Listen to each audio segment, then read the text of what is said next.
Maybe I should wait to debut this, but I have a prop so we can He's got a prop. officially start. Matthew's just got all Did you find the Creed poster that somebody sent you? I mean, it's right over there, but I don't see it. Who sent him action. that, actually? Oh, that's good. Oh my god, he's got... Yes! I forgot to write on it. But We talked about this. This is a callback that I've always Tommy wanted would one of those. understand. it's very cheap. When I got it, all of the screws were like about to fall out. So Well, we got to do it when Joe comes back. 'Cause Yeah. Joe would love it. I mean, I still love it. I just... Yeah. Yeah. Well, yeah, but you weren't here for the original thing, and you know. Yeah. All right. I was gonna You're filling in, debut you know? it on the outside episode, but I didn't have room in my backpack. So That was cool, by the way. I like that. I don't know how you pulled that off, but It was I'm proud of impressive. you. He just turned his camera on. I was like, Yeah. I told Joe, I was like, start recording before I joined. By the way, I was like, we need the reactions on that. Speaking of recording, we're live. Well, they're gonna watch this pre-recorded. We were live at one point. we're live to us. Yeah. Us is live. The Fake Racers Podcast. Welcome to another fill-in episode with your favorite. Maybe I'm Tommy Bordeaux. Who else am I with? What, I was gonna say, well within your top 4 favorite members. 100%. Of the Fake Racers podcast. 100%, So. easily. Oh man, he is joined by me, Davey Hazard. And me, Matthew Steelman. And we're back He's for somewhere. another episode, another week, another episode. We got some cool stuff ahead on this one. We have 3 NASCAR races at Martinsville, of which precipitation fell at how many of them? 1. 1. Okay, I thought it was more. I was going to be cool if it was. And we had, Okay. speaking of the sunshine, because apparently there's a lot of sunshine at NASCAR, but there was also sunshine at Long Beach, and we'll talk all about that coming up on Segway this show. game's on point today. All right. Dude, he segued to his segue. Yeah. I saw one of them in real life before, a long time ago. Just Long once. Beach or segways? Segways. Oh, okay, gotcha. Yeah. Speaking of segways, you think Kyle Larson would ever ride a Segway? Here, let me give you the answer that all the race fans are going to give you here. I'm sure if he did, he would race it and he would win in it. Yeah, He'd be really good at it. You Yeah, he guys. probably would. He'd be so good. He'd be better than anybody else. Jimmy Yeah. Johnson's anything with an engine, you know? I mean, Yeah, right. The Segways, they don't have engines, they have motors, right? Yeah. Jimmy Johnson's anything that with propulsion. That's good. I like that. All right. Kyle Larson. It's funny you brought up Kyle Larson because he won at Martinsville this way. weekend. I don't know why. He doesn't know why. I don't know why. I don't even. I don't even think Kyle knows why. No, he doesn't know why he won. What a 'cause, bunch of butt. He admitted that he's like, I don't know why I won this. Yeah. It's literally like one of those things where it's like, well, somebody's got to win it. Yeah. There was that late caution at the end that, like, in the middle of like a green flag pit cycle, which really bungled things up and made it all complicated. As if the race wasn't complicated enough with, you know, what we're going to get to with the short track package. Like, as if it wasn't already like a mess. Not a mess, but like, you know what I mean? It was just, Yeah. it's you know, basically if you work the strategy good, you were going to run up front. And Kyle Larson just so happened to like got it, nailed it, got the yellow exactly when he needed it, and was able to just charge hard as hell because he's up front. Yeah. I don't know. It annoyed me. I was mad all day because Ryan Preece was running really well and got a speeding penalty. I was mad the whole day. Yeah. Yeah, it was one of those like even as a Kyle Larson fan, I was just like, oh, all right. I guess he's winning this one. Okay. I should be used to that being a Jimmy Johnson fan, but like, you know, whatever. Yeah. I would also have input if I had watched. I didn't. Let me clear the air. Let me admit something to you all that I was, for the folks watching at home or listening on the road, I was down in Long Beach for the IMSA and IndyCar event down there this past weekend. So this first section of the podcast, I really don't have anything to contribute. I only know what I've seen secondhand through whenever I was checking Discord on my phone and saw people talking about the races, which was I didn't really check in that much. Or I saw about 30 seconds maybe to a minute of the Truck Series trucks with rain tires on them, courtesy of Bozy Todorevic's phone. We were hanging out outside of Scrutineering because one of my friends knows him. We were also hanging out with that's another awesome. friend that knows That's him, cool. and so he was there, and we were all just kind of watching on his phone. Is he as cool as he is on Twitter? I feel like he's cool. Yes, except for the fact that he uses light mode on Twitter. So, other than that, cool dude. I'm gonna have to unfollow him real quick. Yeah. Hold on. That might be a Good deal Lord. breaker. Jesus. But that's thank you. it was cool. Does he know who I am? No, but that was fine. I was there. We were there, and it was cool. I guess. Yeah. So We can kind of run through like the happenings of the race. Obviously, SHR had a strong run on Sunday. All the SHR cars were really good. You expect Ryan Preece to be good. You expect Kevin Harvick to be good. Chase Briscoe was strong. Eric Almirola was strong as well. Like every single one of them, like probably had a race-winning car. Yeah. And again, I feel like we can get through with the happenings of the races, and Joe's gonna hate us for that because he wants to be detailed. Sorry, the Xfinity race had good racing throughout the field, but John Nemechek absolutely dominated that race. It was not even close. Yeah. I think Sammy Smith got second. He like pipped Cole Custer at the end. Cole Custer finally getting a good string of races together. Good for him. Yes, you are correct. Yeah, you figured like Junior Motorsports would at least be more of a factor, especially Josh Berry, and he was basically just best of the rest all day. Yep. So. Yep. Truck Series obviously had the rain thing. Corey Heim wins. I don't think I knew that till just now. I don't think I knew that Corey Heim went till just now. It was probably the least interesting thing about the race, because the frustrating thing was it's like they've spent all of the offseason like, yeah, we're going to bring a rain package to short tracks if we need it. And everybody's like, oh man, here we go. It's going to be awesome. And then they dried the track about 90% of the way after they red flagged it, put rain tires on all the trucks. So then they all just wore into slicks after 5 laps, and then it didn't even matter. So it was like, okay, cool. Yeah. So we still red flagged the race to dry the track. So what was even the point? Yeah, they put them on basically a drying track. Every team had to pay for their rain tires, and it was mandatory. So they basically everybody lost like $5,000. Sweet. Yeah, nice. I really think we could probably do away with the rain tires on ovals things for everything other than Cup probably. On top of that, if we're gonna do it, let's like not do it like that. Yeah. And I'll give NASCAR credit. They admitted that like they think that it was a good test and it was a good success. Like a lot of the teams were pretty happy with the roll of the rain tires. They thought they performed well when the track was wet. But NASCAR, to give them some credit, did admit that like the execution was a little off. So you know, hopefully in the future, if this happens again, you know, when we get that rain at North Wilkesboro, we can. You are like preying on North Wilkesboro's downfall. Oh my god! Point. Oh my god! If it rained for the All-Star race at North Wilkesboro, the grand return, and it's dumping rain, I'm just, I can't wait. But I really wanted to circle back around and kind of bring it to something that Tommy, you probably could talk about a little bit too, is the issues that everyone has with the short track package. It's hottest topic of them all right now. My main gripe always will be the shifting. Got to get rid of the shifting. You can't be shifting. That kills any amount of like momentum keeping. Like if you know, as much as I think you should try and pass someone cleanly, first of all, you don't get a chance because they just rocket out of the corner every single lap. Second of all, if you do go to give someone a bump, they just grab a gear and they leave. They just leave you in the dust. It was amazing watching Joey Logano like think he can hit someone in the middle of the corner, and the guy just shoots off like out of a bullet or out of a gun. I don't know. It feels like something that's obvious, but it's not being addressed, and I maybe there's a good reason for it. I don't know, but it's frustrating. Yeah, to kind of parlay that into some more discussion about the next gen just in general. Obviously, I more than agree with you on the gear shifting thing.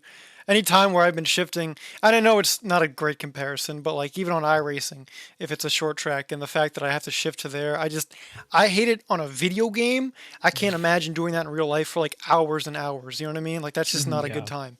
Especially when it's not even paddles either. You're having to reach over and do it. And it's not like they have the option to every 15 seconds to turn off the computer or anything. They have to do that. Yeah. They can't just quit, right? That doesn't look good. I can just go get a sandwich or something. They got to continue racing. So, but I guess it goes back to the whole thing with the next gen. And I'm not trying to be a hot take machine here for once. It's just it's a different NASCAR. It's a different car, and it's a completely different direction than what they have been doing. For various reasons, they made decisions, and we can talk about the engine, package and horsepower and things like that. But also just with wanting to attract more manufacturers, having a traditional, more, sorry, not traditional, anti-traditional, what is common today in cars, things with 5 gears. You don't have a lot of 4-gear cars out there. I mean, you don't have a lot of manuals out there anyway, but sort of the idea of attracting new manufacturers hasn't yet paid off. It's only beginning of year 2, sure. But it's not like we've necessarily heard anything positive recently about anyone new joining. And so it raises some questions. Yeah, it's one of those things where, like, yeah, they're trying to be more analogous to other race cars, but we kind of talked about this last week, is that NASCAR is the only motorsport that runs on a variety of different track types. And that kind of conflicts directly with the whole idea of the next gen, which is to make the car extremely reusable, which is a good idea.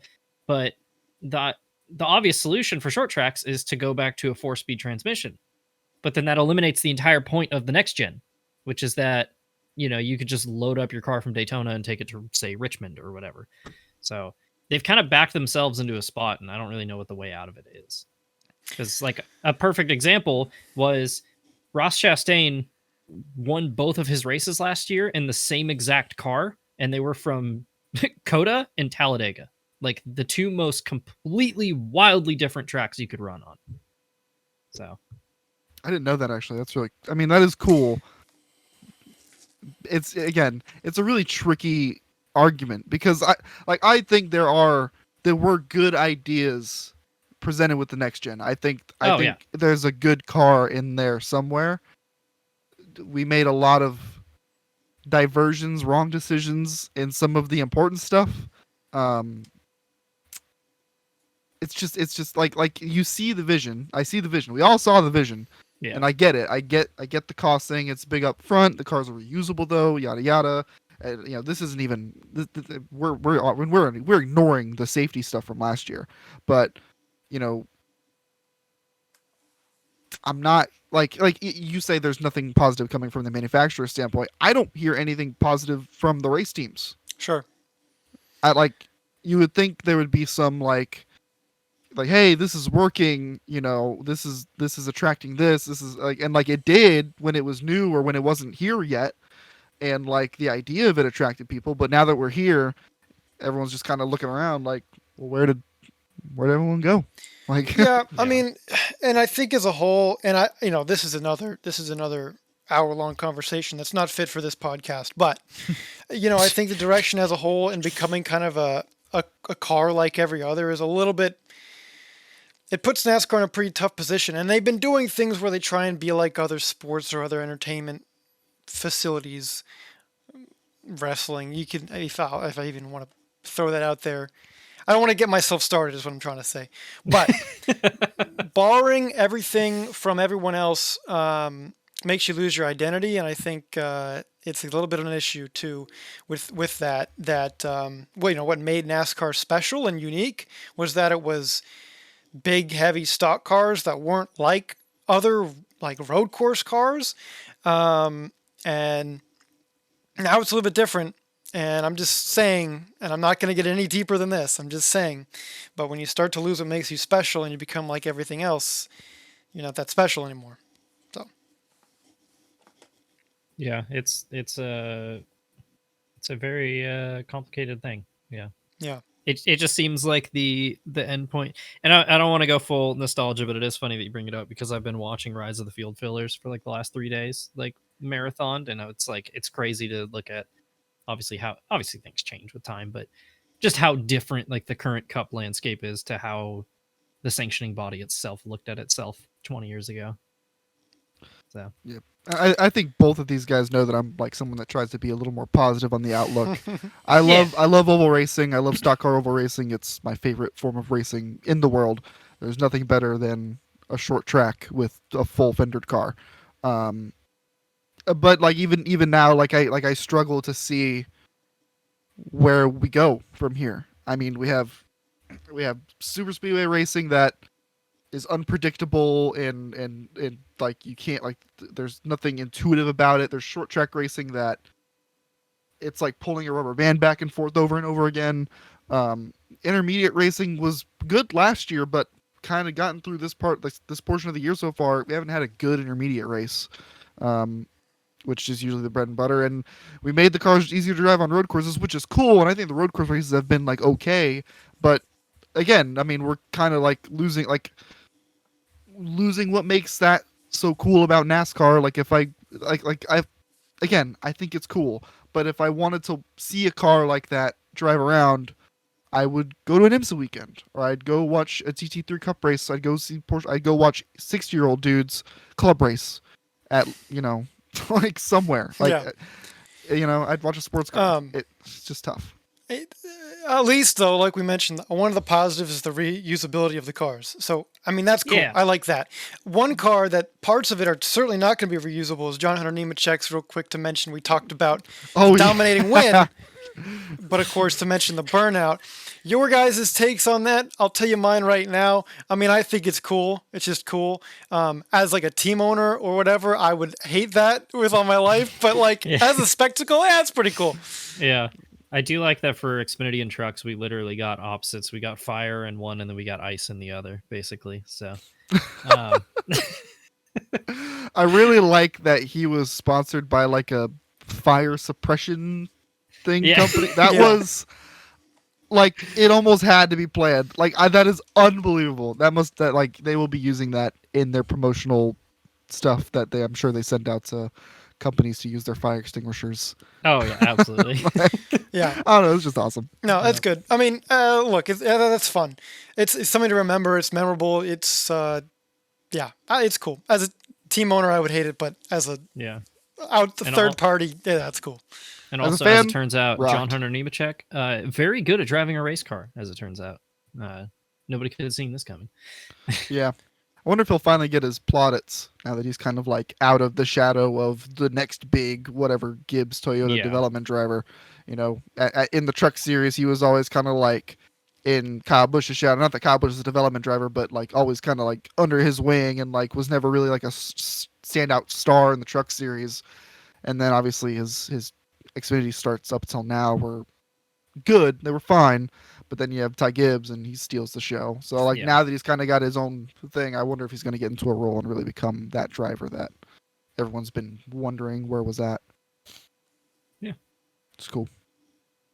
Now we're going to get to the part that Tommy gets to talk a lot about. Yeah, before I get there, and I'm looking forward to it. We talked about the truck series a little bit. I know we've been jumping around just a bit, but I think it would be worth a mention. I didn't see it happen. I heard about it. Carson Hocevar doing things. Oh my God! Yeah. Basically, he tried to right rear somebody again. At TLDR, it's stupid. I don't understand it. Carson Hocevar has the talent to be a good enough driver. I don't understand why he does dumbass stuff like this all the time. It's so stupid. Knock it off. The more that it happens, the more I hear like bad things about when he was in late models too. Like I hear a lot of like terrible story. Like and not even like right rearing people, but like the couple times in the truck series he's also like spun himself out on the straightaway to try and get a caution. Apparently he did that a lot in late models too. And he just keeps doing it's. We talked about this a little bit, and it's funny because like when the Charlotte thing happened, like his reputation as a truck series driver could not have been better. And then Ryan Preece basically scolded him on TV. And then he was just like, well, I'm going to fully lean into it now. And he has just become an absolute nightmare over the last year. It's insane. I'm going to tell you right now. And Tommy, Ryan Preece knows wheel. Yeah, he knows wheel. That's a man who knows wheel.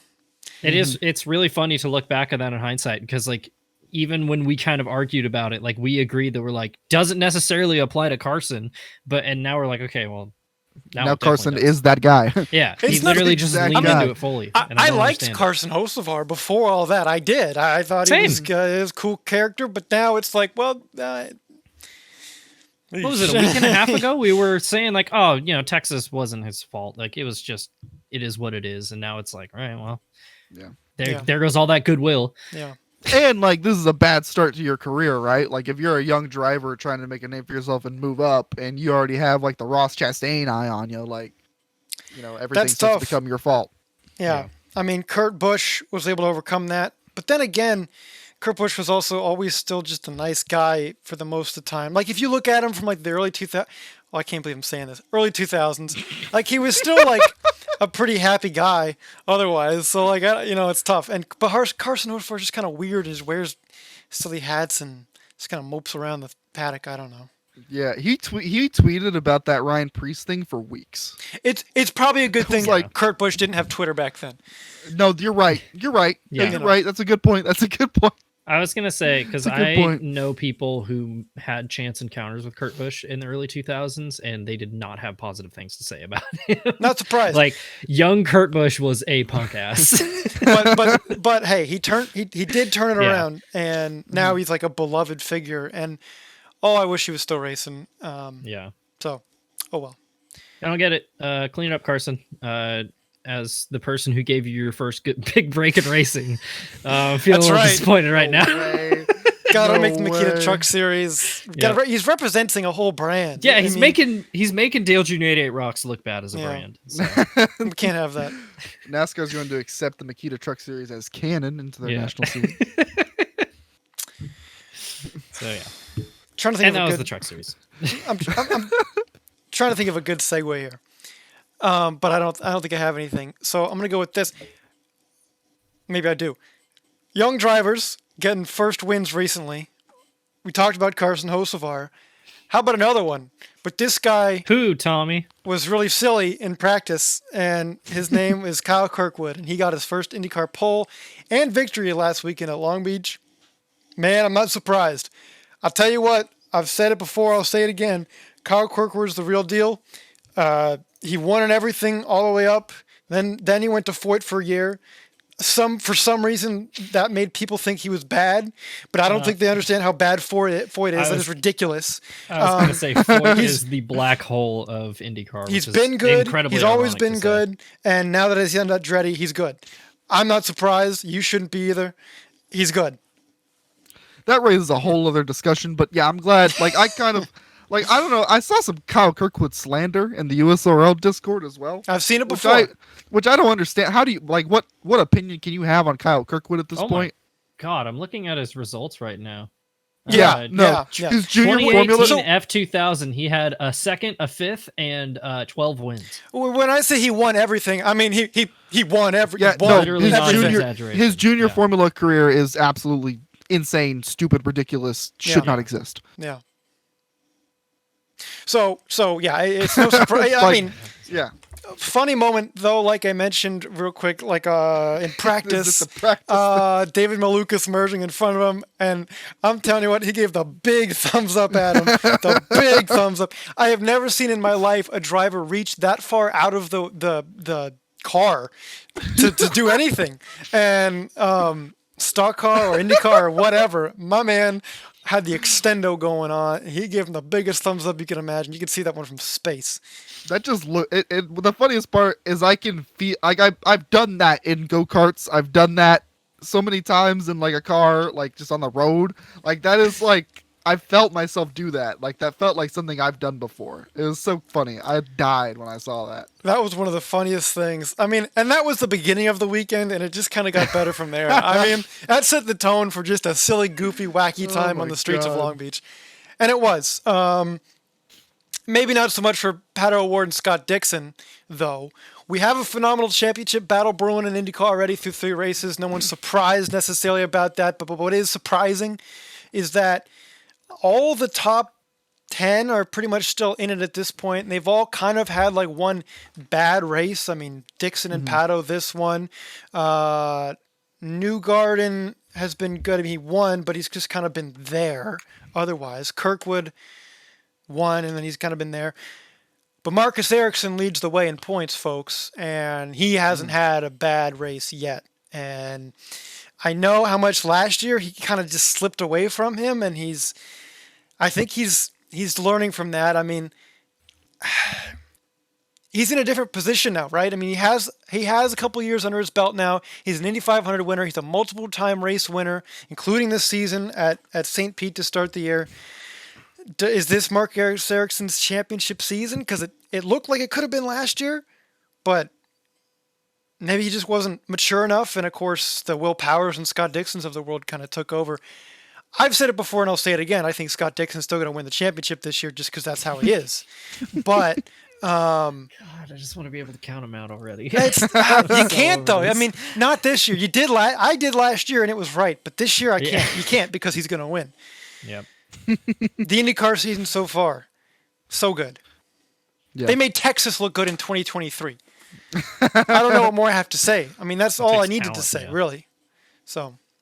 Yeah, I saw a lot of discourse last year about Marcus Ericsson kind of losing that championship lead. Yeah, obviously there's some inexperience with the driver, not necessarily in open wheelers or in IndyCar, but just like in the context of a season. It's a different championship, and it's also because, like, you know, in Formula One, when he was Sauber for a few years, he was never in that position. He was never in any position like that. So I mean, those cars are racing for 8th, so like it's a totally different thing. Yeah. But and you gotta wonder maybe like because that kind of comes with like the driver, the team, like that as a whole, like your season effort as far as like how you are on points, you know, how much you gain, how much you lose at the beginning of the end of the season. That's like very much a team effort. So you gotta wonder, you know, is the experience of last season going to pay off? I think it will. I think it can only pay dividends for Marcus Ericsson, and if he can keep this up, he's going to be impossible to beat because he was really, really strong. Obviously, the Indy 500 wouldn't help, but, you know, still. Well, I've liked what he said. You know, I've liked his rhetoric so far. It's been about that. Solid finishes, not making mistakes, not doing anything dumb, getting good finishes. And I think on the other end of that is, of course, Romain Grosjean, who has had the opportunity to finish very well in the first 2 races of the season, finally kind of came around with a good finish at Long Beach, but St. Pete crashing out with Scotty Mack, and not that I'm saying it was his fault necessarily, but it's like one of those things where obviously when you're going for your first IndyCar win, you're going to give everything it has, and I'm not surprised it happened whatsoever. I'm not surprised, but you know, if he was thinking long-term in championship, maybe that's a situation he kind of backs out of and gets another go at it later in the run. And same with Texas, you know. But I was going to say, I'm not going to use this to shit on Romain Grosjean because I like him a lot, but it's literally how he's always been. Yeah, no, I mean, but the thing is, he could be leading the points right now. Also, it's really funny. I can't remember who it was talking about Grosjean being really good in F1. I was like, you weren't watching in 2012, were you? When God, I've got his Wikipedia page pulled up. What was it that Mark Webber called him? He called him like a first lap menace. That's what he called him. Yeah. Or first lap nutcase. That's what it was. I love Romain. He's a very talented driver, but yeah, like it's at this point, it's like that's who he is. He's just going to be that way. It's tough. You know, and because it's not like he's a young driver that can be molded into, but I mean, it's going to have to come from himself. He's going to have to find it within himself to take that step back. And obviously he's an extremely talented driver. If he can do it, you know, like I said, he would be in the championship lead right now, no doubt. But he, I don't know. It's tough. He's got the speed. He'll put it together eventually. So. Speaking of putting things together, I did learn a couple fun factoids from this weekend. I'm going to pull up on my phone about the paddock and some things going on. Big shout out to Juncos Racing. They had the autograph session was on Friday, and we got there. I was lucky enough to know a guy. My friend knows a guy on their team. He took us through a nice tour of the haulers in the pit area. Very cool. One thing I discovered was that all the teams are using shock dynos made in 2005, and they don't make them anymore. And they run on computers hooked up to them, run Windows XP. And it is crucial that they not be connected to the internet or do any updates. Otherwise, their entire damper program will die. So oh my God. That's kind of fun to know that the pinnacle of open wheel racing in the U.S. is run by Windows XP. So, they were saying that there is a company that does make something like that, but it's like $1 billion, and it's not like a portable thing. Like they can't take it to the track with them on race weekends. So what's the point?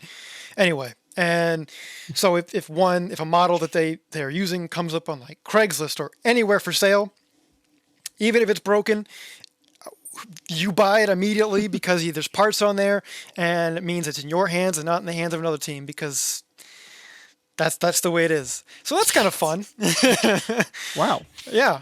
Oh my god. Something not as fun, or maybe fun, depending on how you look at it. Zach Veach has obviously had a not terrific racing career in the maybe upper echelons of motorsport in America, although was it his fault? Well, the answer may surprise you. Yes.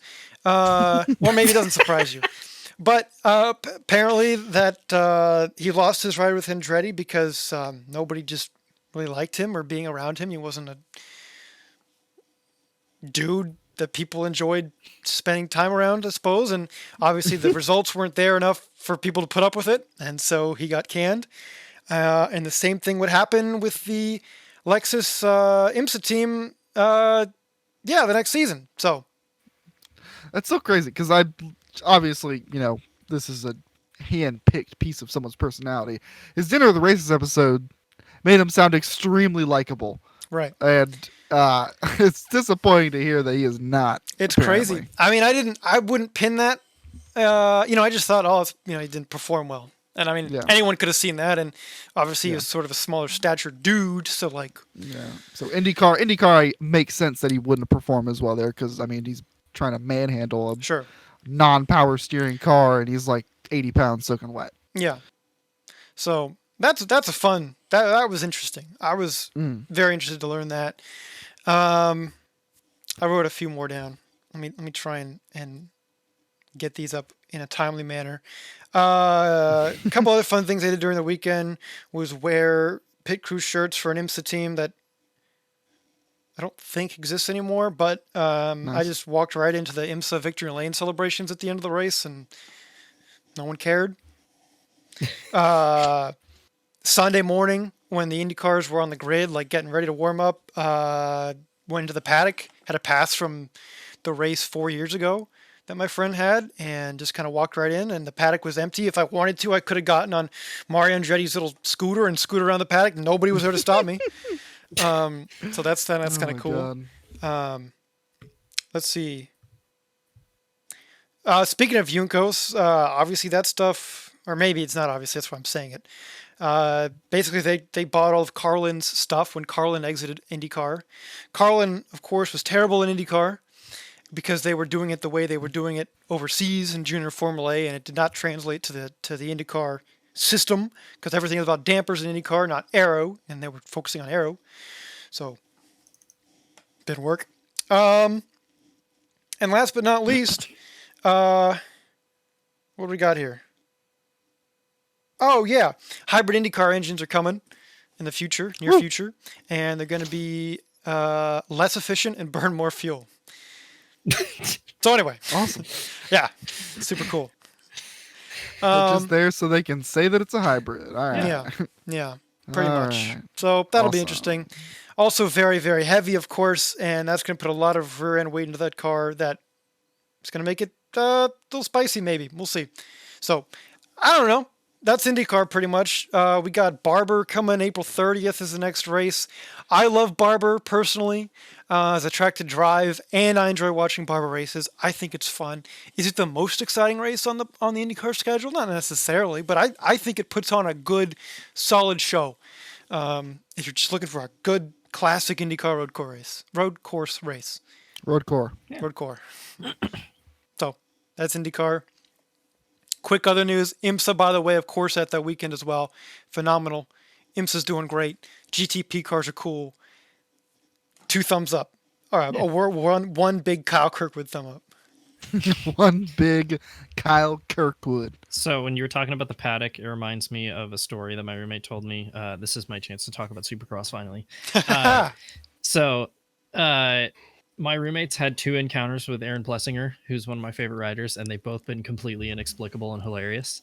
So the first one was he went to press day a few years ago at Hangtown, which is the outdoors track that we live near. and my roommate was like walking through the pits, and he like met Aaron, and he was like, "Oh hey," and Aaron said, he's like, "Oh man, what's up?" And, said hi, and then he was like, "What are you doing here?" And he's like, "I'm here to watch you." Like, what do you think I'm doing here, Aaron? And he was like, "Oh, all right, cool." And he was like, "I thought I was just gonna say hi," and then he wanted to have like a full-on conversation, and then like was wondering why I was there, and I was like, "I'm here to watch you guys ride your dirt bikes. What do you mean?" And then the other one was when we were at Oakland Supercross last year, and we sat front row, and they have like the first 4 rows of seats tarped off, so nobody dies if somebody's bike goes flying into the crowd. Luckily, never happened. And so my roommate bought like one of those tall cans of Modelo's, and before he opened it, he knocked it over, and it rolled all the way down under all of the seats, all the way to the very front row. And this was right when Aaron Plessinger and like his PR guy were walking around on the track, and he like starts calling him, he's like, "Aaron," and he's like, "Oh hey," and he's like, "Grab my beer, it's on the ground there." And Plessinger, like, again, he's wearing an official Red Bull KTM branded cowboy hat. And he looks over and he's like, "No, man, it's empty." And he's like, "No, I haven't even opened it." And he was like, "Later," and then just walked off and didn't hand my roommate his beer. And then he finished second. We were like, "Man, if he would have handed you his your beer, probably would have won." Probably would have. So. That's at least 10th. That's nuts. At least a 10th. I love chance encounters with like when you meet race car drivers or athletes and they're just like absolute weirdos. Kind of. I think it was, well, all right. So, like I mentioned, I did go to the Junco's autograph session, mainly because I wanted to meet Augustine Canapino, because a 33-year-old rookie in IndyCar who's only raced touring cars his whole life is cool. Yeah. But Kyle Milot was there too. Slap shoes video someday. Yeah, Kyle Milot was there too, and I don't know, I didn't know what to say, so I just asked him, "Hey, how's it going?" He said, "Oh, it's pretty good," And then of course I moved on to Augustine, and I said, "Man, you're living the dream," and I gave him a fist bump. I don't know if he knew what I said, but we fist bumped, so yeah, it was cool. Oh my god! No disrespect. I mean, I honestly, he gave me a blank stare, and it could have just been because I'm me, but I'm just glad I met him. And we did get a picture and yada yada. So cool stuff. Cool stuff. Callum Ilott looks like he should be playing Doctor Who. He looks. Yeah, he's very British. I was going to say, he looks extremely British. Almost offensively British. It was insane. Oh, quick note on that, actually. I will say, before the guys got out there for the autograph session, the PR people put out like drinks for them. Canapino had a normal like Kirkland water bottle. Like, I'll have one over here real quick. I can't reach it. All right, normal water bottle. People have seen it before. We got props. Yeah. And then Ilott, though, had a red Gatorade and a like a San Pellegrino like sparkling water thing in the green bottle. I don't know what that means. I'm just letting you know. Yeah. All right. That's that hard hitting journalism we come to the Fake Races podcast for. Yeah, that's the stuff I noticed rather than important things like. I guess the last important thing for NASCAR though, real quick, Austin Dillon, his car was taken to the R&D center after Sunday's race. He got penalized. For underwing assembly mounting and underwing stay assembly hardware, which is just like the whole like bottom panel of the car or something was illegal. Crew chief was fined $75,000, and Austin Dillon was fined 60 points and 5 playoff points. Big penalty. Yeah. Dropped him from 21st to 28th in the standings. Don't cheat. Don't even think about doing anything that's different, because NASCAR said don't do it. And so if you do it, this happens. Then you just go to the appeals panel and get it all taken away anyway. But yeah. Anyway. But for a few days, you're gonna be the bad man. NASCAR is gonna be pissed. Yeah. There was Kaulig got their points back, so that was pretty cool. Yep. At the request of NASCAR to the appeals panel. Yeah. NASCAR was like, could you please give them their points back so we don't look bad? Please. Again, because I like to complain about this, NASCAR Twitter is putting together a list of teams that have cheated with the next gen and like calling them out. And I was like, they're all cheating. Everyone does it. That's the whole pinnacle. The genesis of motorsports is cheating. I'm looking up. Hold on. I'm looking up I'm gonna put together my own list of cheating NASCAR teams. List of active teams in NASCAR 2023. All you right, need so all- look at that. Yo, Hang on, hey, you look, need the there's formal all the ones teams too. that cheat. Weird. That's crazy. I think Junior Johnson might have cheated once or twice too. Yeah, Did It's he? not like he got arrested at the racetrack for smuggling moonshine or anything. which is cool, by the way, and somebody should do that again. Yeah, I'm honestly. saying, listen, NASCAR would be cooler if we were running moonshine again. Yeah. No, I was saying this to my roommate the other day because I was explaining what starting parks were to him back in the day, and he was like, "That's sick! I want to do that." And I was like, Yeah. well, unfortunately, we can't anymore. But I was like, what we need prohibition to come back, so then people start smuggling alcohol, so then we can get NASCAR 2, and then we can just start over from scratch. I mean, I'd say give it 10 to 12 years. I think we're gonna get there. Don't worry. Yeah, Just hang on tight. Prohibition Yep. 2, Electric Boogaloo. Here we go. And then NASCAR too. It just makes sense. It's just math. We can get into picks here real quick. Before I mention that, of course, Matt and I have got our Sacramento Kings gear on. We're gonna date the podcast just a little bit. Kings are up 2-0 on the Warriors right now. Draymond Green. It's a good thing that I wasn't at Golden One Center the other night. It would have been Malice the Palace Part 2, baby. So go Kings. They play tomorrow night, Game 3 in Golden State. Well, I guess all the games are in Golden State, but you know what I mean. At It's Oracle. literally like a 20-minute drive to Yeah. to an away game for that. So yeah, go Kings, light the beam, baby. And and I meant to do this when we started talking about IndyCar. Whoop! You can't even barely see it. Whoop! Whoop! Whoop! Whoop! IndyCar alert! IndyCar alert! All right. Hey, Picks for next weekend. Cup Xfinity from Dega. I'm gonna go first and God. pick my Cup and Xfinity just because I don't know. I'm just gonna put a random number generator out here. Oh, do it. Random number generator. All right, here we go. Y'all ready for Cup Talladega? It's going to be the winner, the 20 car, Christopher Bell. That's boring. And for Xfinity, it's going to be the 40 car. Does anyone race 40? I don't know. Whitney Motorsports is coming back. Hooray. The closest is 39 of Ryan Sieg. All right, Ryan Sieg, congratulations, your first career victory. Honestly, not a bad pick. Ryan Sieg and Christopher Bell, your winners at Talladega this weekend. If that happens, I'm pissed. If Tommy I'll be Steve Luvender pissed. random fantasies his way to a sweep of the weekend, I'm quitting the podcast. I mean, I'll be happy. I'll put up with a Christopher Bell win if it means Kyle Sieg or Ryan Sieg wins. Or Kyle Sieg, I don't know. I will beg Joe. Tommy, we'll get you like three beers in, and I'll just like have you record, and I'll just bring you to the Wikipedia page for the 2003 NASCAR Cup Series season, and we'll just let you like riff for an hour. Yeah. It No, I doesn't like even that have to idea. you could just go wherever you want with it, but we'll put that up as the podcast one week. I like that. That's good. Unedited, raw, and uncut. So, for your, second place finishers apparently this weekend, Davey and Matt. Uh, Go ahead, Matt. let's see. I'm trying to think of.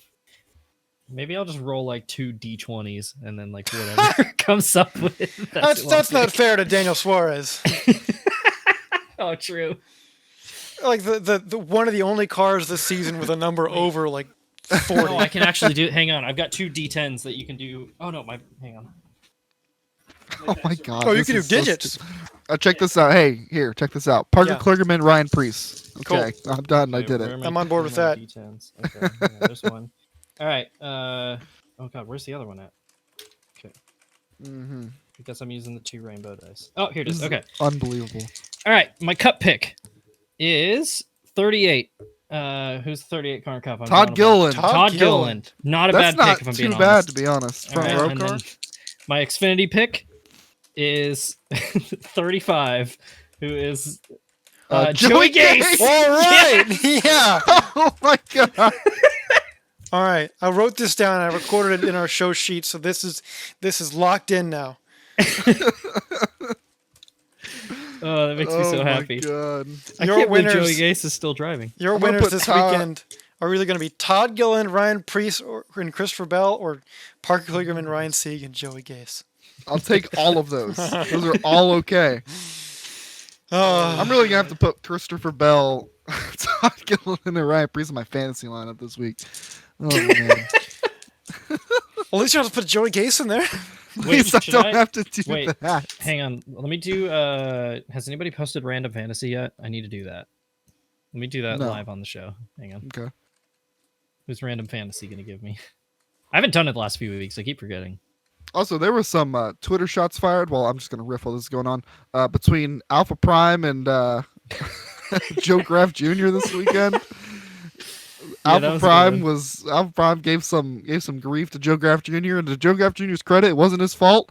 And also to Joe Graff Jr.'s credit, he may wreck every week, but so does every Alpha Prime car. So, Yeah. Oh man, couldn't believe Alpha that. Prime became my Mr. Incredible. I'll just say that much. Tearing the poster off the wall. love me some Tommy Joe Martins, but nothing like taking one car that's struggling and then you're like, what if we were in 3? I mean, I respect the game if it's for money and they have to do that to stay solvent. But like, Yeah, it's not exactly working. Yeah. All right. Well, that's gonna do it. Yeah, next weekend, obviously Talladega. Short track package was bad, but at least we don't know how to short track anymore, right? So it's gonna be good. Yeah, We'll see. Yep. I'll watch because Hopefully someone flips. Hopefully, you can only be so lucky. We'll all be in Discord reacting to the race. It'll be fun. It'll be a good time Races are more fun when you're watching it with the boys. So with the boys.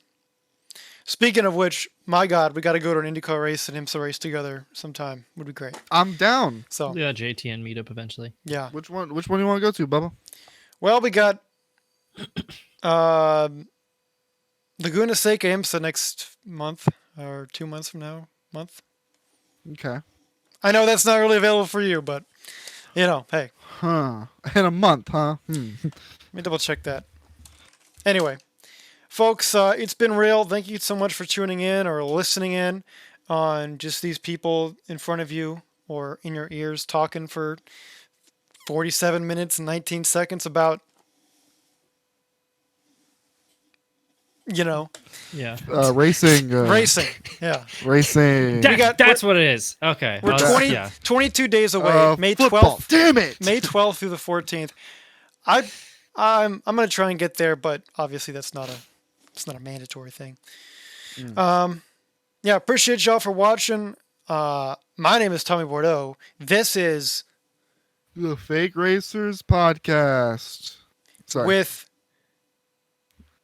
Oh, are you? Sorry, it's me. Oh Matthew. no, I'm pointing. With- All right.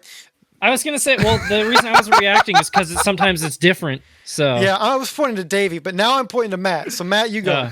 Hi, that's me. I'm Matthew. Don't With- follow me on Twitter. And Davey Hazard. this has been the Fake Racers Podcast. Bye. Cal Crookwood Thumb.